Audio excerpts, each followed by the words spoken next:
ganda ng leg mo. Ako lang ang pwedeng humawak dyan. Ayoko magkaroon ng anak. Anong ibig mong sabihin? Ikukulong mo ko pagkatapos kong manganak. Hanggang kailan siya nakakulong sa pag-ibig ng kanyang asawa? Nag-report ako sa police station pero wala ring nangyari. Marami na akong pinuntahang lawyers. Wala ni isang pumanig sa akin dahil kinausap na ni Franco ang mga yun. Ano bang masama kung maging selfish ang pagmamahal at pagpapahalaga ko sa'yo? Ganun naman ang lahat. Ang gamitin ng kapangyarihan para durugin ang asawa. Kapag hindi na tama ang pagmamahal, talagang nakakasakal. Tandaan mo to. Ang mama mo na pinakamamahal mo ay nasa akin. Franco, parang awa mo na, hayaan mo na ako makahinga. Sir, hindi namin makita si ma'am. Magpadala ng mga tao sa location sinand ko. Bilis! Tayo na! Mari yun, paalam. Ayun! Hindi pwedeng patay na siya. Hindi ka pwedeng mamatay. Hindi! Mari! Mari! Hindi ko na kayang mabuhay. Gamit ang mukhang ito. Tulungan mo ako. Kailangan ko magpalit ng mukha para mabuhay ako.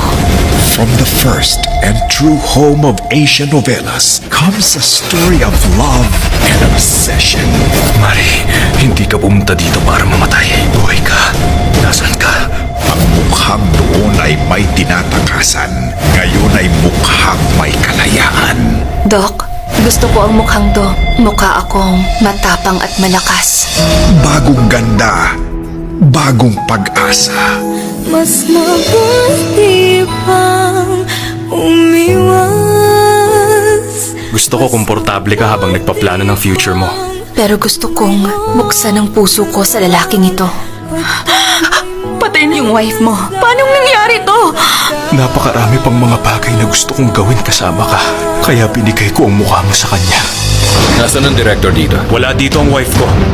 Alam ko na ang title nito, A Self-Portrait. Sino ang painter nito? Nasaan ang wife ko? Kailangan kong malaman kung asawa mo talagang babae sa loob. Pag hindi mo pinakita sa akin ngayon ang... May bisita tayo. Meron kang kailangan.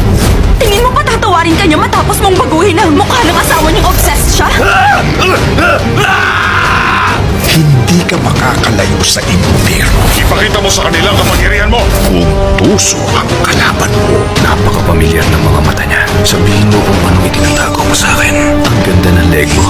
Dahil hindi mo maloloko ang puso baliw sa'yo. Ano mang pagpapanggap mo at nasa tuman, mahahanap kita.